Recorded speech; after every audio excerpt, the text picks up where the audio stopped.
Good evening. Welcome to this evening's edition of the Richard Urban Show. I'm your host, Richard Urban, coming to you from historic Harpers Ferry, West Virginia. Tonight's episode is Solar Farms Cause Aesthetic and Environmental Damage to Jefferson County, West Virginia. Let's get started by looking at the Jefferson County, West Virginia Envision 2035 Comprehensive Plan. Envision Jefferson 2035 Comprehensive Plan, which is the document that guides land use in the county, or is supposed to. 1B, Rural Land Use Planning. It talks here about between 1974 and 2007, nearly 14,000 acres of land were removed from agricultural production in the county. Approximately 78% of these acres were lands with prime soils or soils of statewide importance. It is important that viable existing farmlands are protected. By encouraging cluster residential development, a large portion of the property will be maintained for farming activities, which would allow Jefferson County's agricultural and rural character to be maintained. Below is the soils map of Jefferson County. A larger version can be found in Appendix F maps. So let's look at this soils map. If you look and see the area that's currently the area of the Blake Solar Farm, I'll enlarge this a bit so we can see better. So here we can see the legend of the map. Green areas, all areas are prime farmland. Farmland of statewide importance is yellow. So if we look at the area of the Blake Solar Project, which is approximately outlined here in red, we can see that it's either prime farmland or farmland of statewide importance. All of it are one or the other. Here's more from the comprehensive plan. With Jefferson County's close proximity to Washington, D.C. and Baltimore, Maryland metropolitan areas, the possibility of rejuvenated local agricultural activity exists. Niche farming has expanded for both foods and materials used in the creation of goods. As value-added agriculture and rural land use activities increase, they enable retention of the agricultural and rural environment. These value-added activities assist in providing farms with additional revenue sources to maintain the farms. The growing movement towards more localized food sources has resulted in the creation of community farmers markets, the revitalization of local farm markets, and the expansion and awareness of community-supported agriculture programs. Similarly, local restaurants and schools are increasingly utilizing local-grown food in their facilities. So I'd like to point out that these things are not being accomplished by putting solar farms on there. This is not in the spirit of our comprehensive plan. It's not even the letter. One of the highest priorities of the Envision Jefferson 2035 Steering Committee and the public was the desire to preserve the rural landscapes, heritage, and lifestyles that attracted many residents to Jefferson County. Comments were received that indicate Jefferson County needs to balance the demands of growth with the protection of agricultural lands. Efforts of the agricultural and artisan communities can create desirable places for tourism to thrive. In these communities, visitors can visit working farms, shop at an artisan studio, and eat at restaurants that are either located on farms or that serve food derived from local enterprises. Well, golly, Jiminy Crickets, that's not going to happen on a solar farm. Would you like to set up shop next to Blake Solar Farm? When it rains, you can watch all the topsoil runoff. That's a good activity, not. Here further stated that there should be a process where the Board of Zoning Appeals can determine if the use is compatible in scale and intensity of the rural environment and possesses no threat to public health, safety, and welfare. If you're watching this podcast rather than listening, I'll take a few moments to share these pictures from September 24th of the soil runoff, primarily from the Blake Solar Project. There is also a housing development going on there, but it's much smaller than the 516-acre solar project. This is Evetts Run. You can see it's filled with mud, and this runs along a good portion of the solar project, and it has grades or slopes of up to 20%, which is extremely foolhardy to put solar projects on grades of 20%. So these pictures taken at near Bloomery Road and Charlestown Road. Here's the runoff going into the Shenandoah River. You can see all the mud coming out of Ebbets Run into the river. That's the bridge crossing of Route 115 over the river. Here's another view. This is also part of Ebbets Run, full of mud, completely full of mud here. So one of the things that was supposed to be addressed is the stormwater management. So what happened is, normally under county regulations, they have to have a stormwater management plan.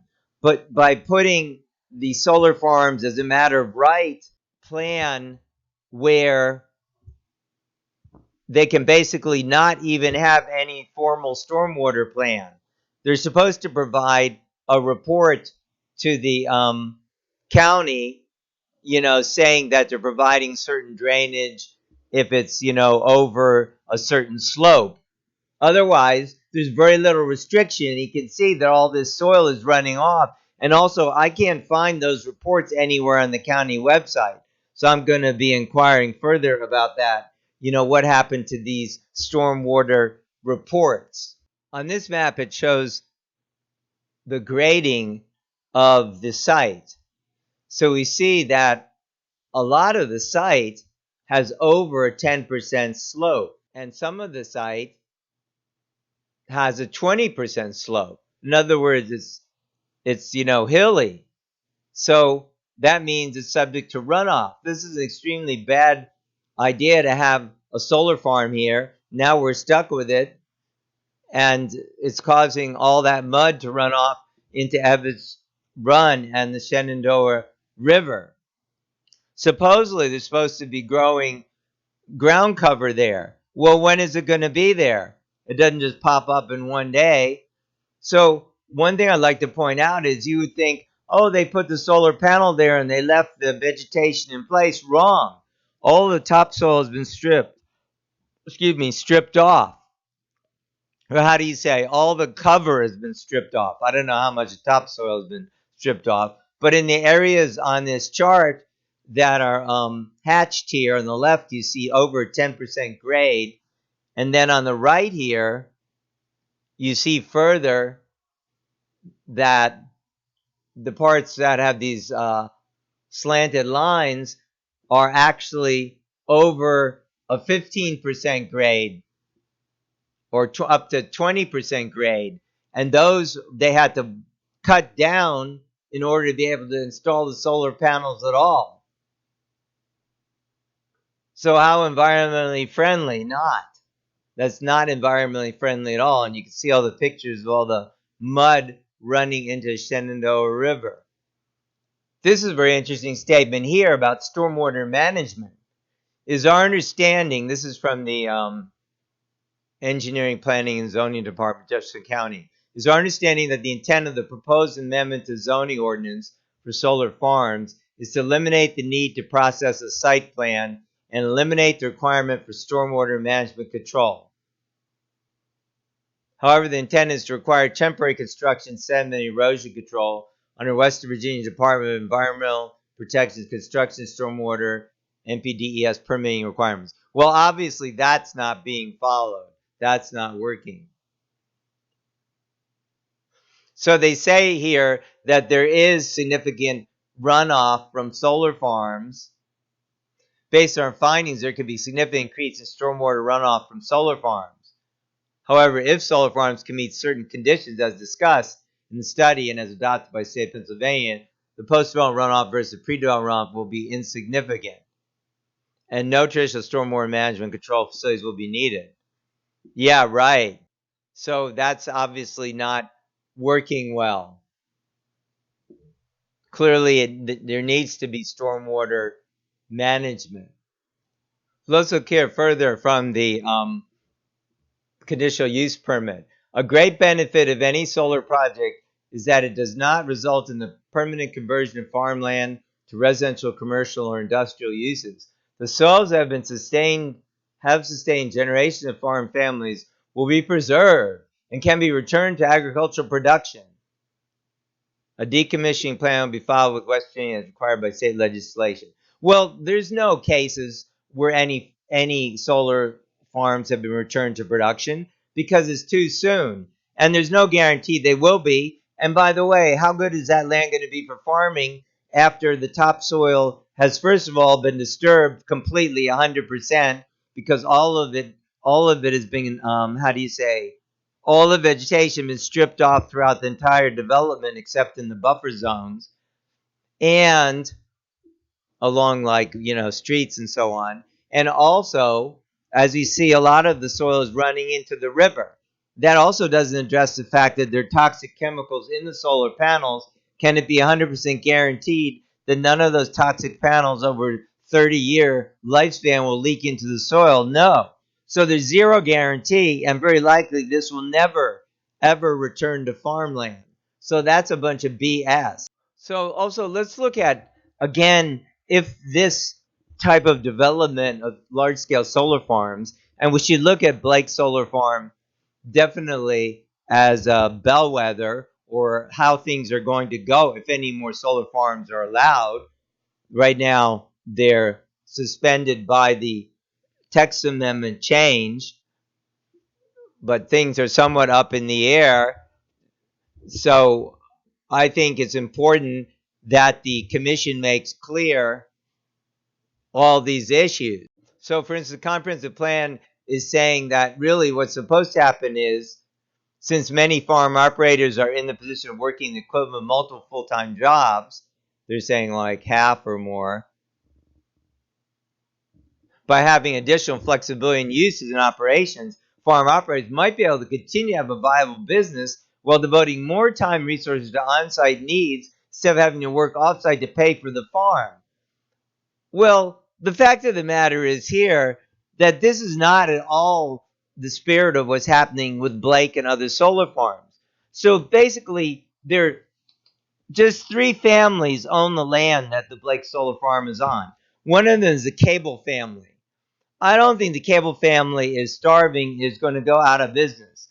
So anyway, they own High Horizons Farm LLC. The other parcels, as far as I know, that is being leased from that family. That's the Cable family.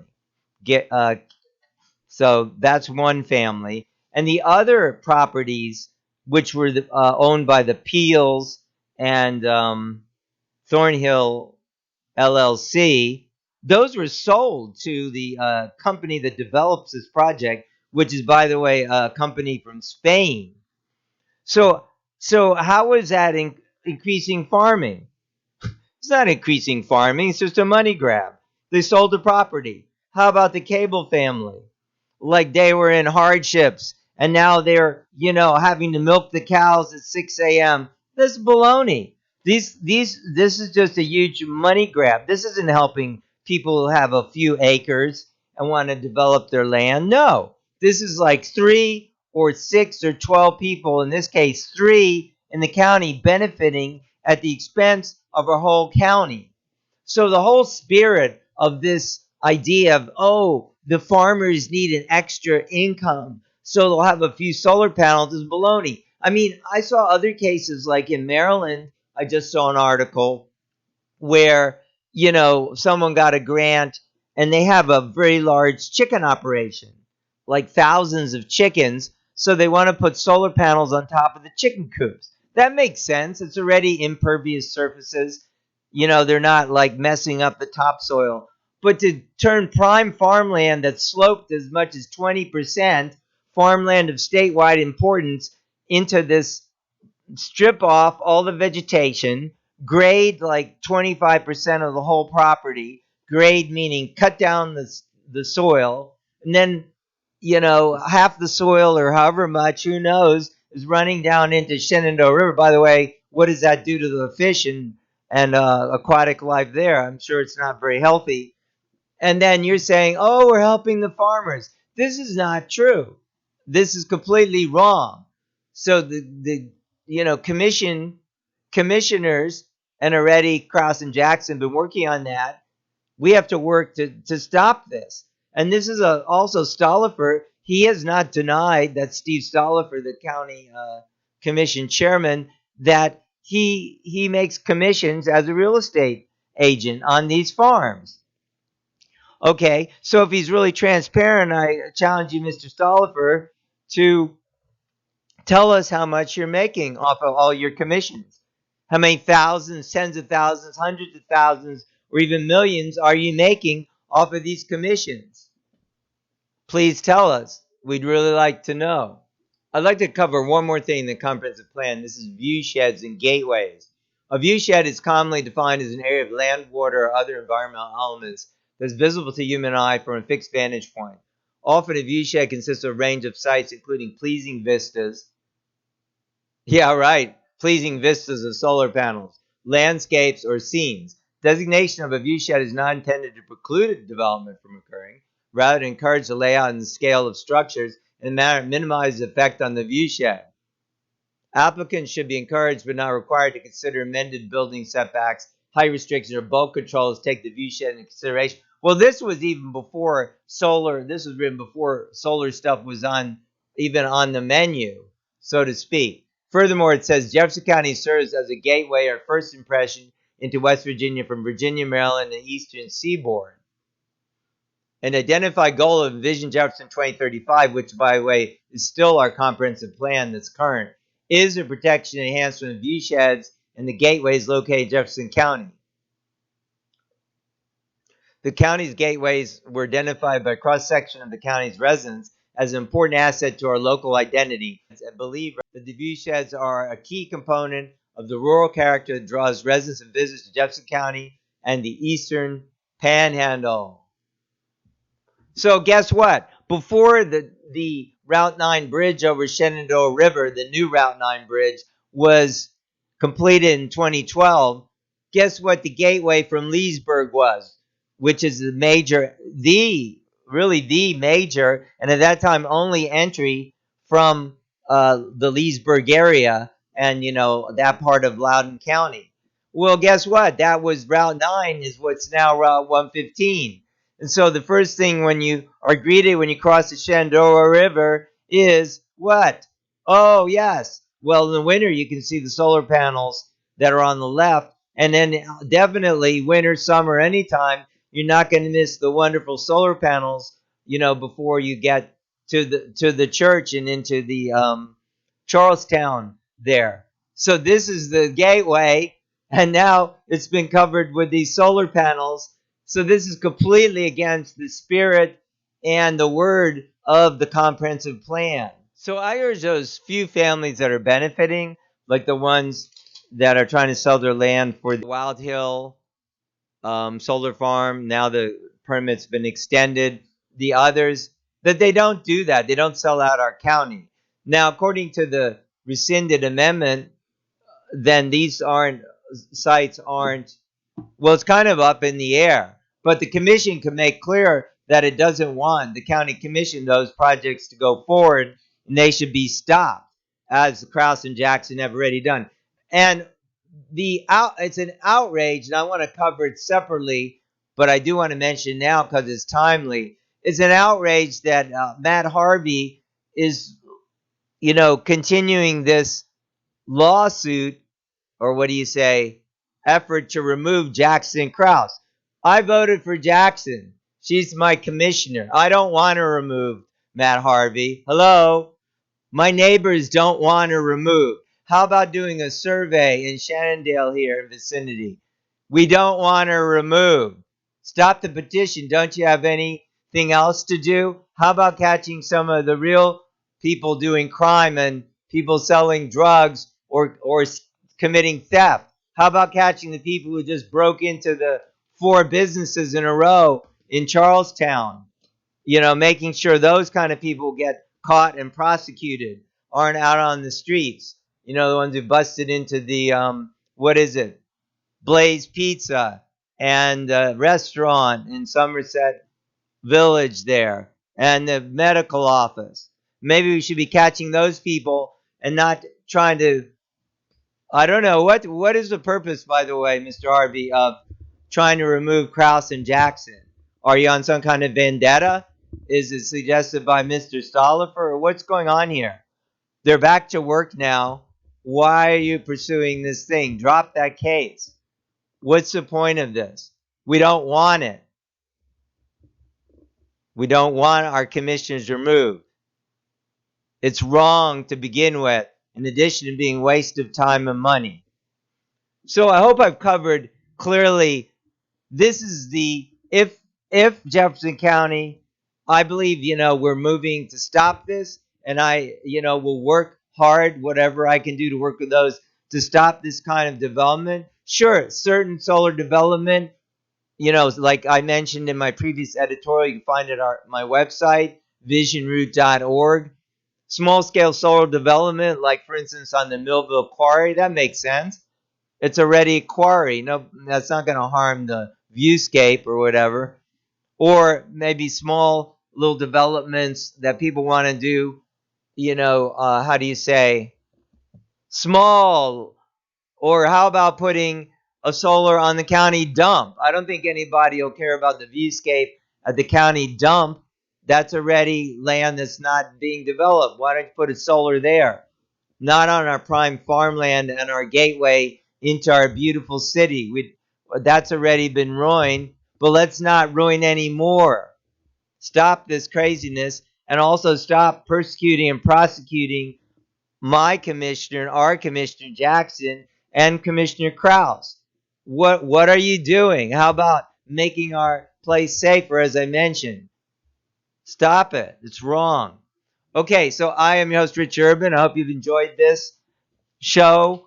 We've been talking about how solar farms cause aesthetic and environmental damage to Jefferson County, and they benefit the few landowners. It's not at all in the spirit of the plan to help farmers. These are big landowners who aren't even farming anymore, like they sold their farm, cashed out. So it's not at all in the spirit of the comprehensive plan, which is what the judge was saying back in 2021 when they had the lawsuit, and 22, that they put this text amendment in saying you could have solar farms as a matter of right within the urban growth boundary and by conditional use permit in rural areas, without explaining how that lined up with a comprehensive plan. Well, guess what? It doesn't. It's wrong. Okay, so I'm reporting to you from Historic Harpers Ferry. Do be blessed, and let's stop this craziness and also stop pursuing the prosecution, persecution of our commissioners Krause and Jackson. We want them to continue on as our commissioner, Mr. Harvey and others who are behind this. Stop it. All right, thank you. Good night.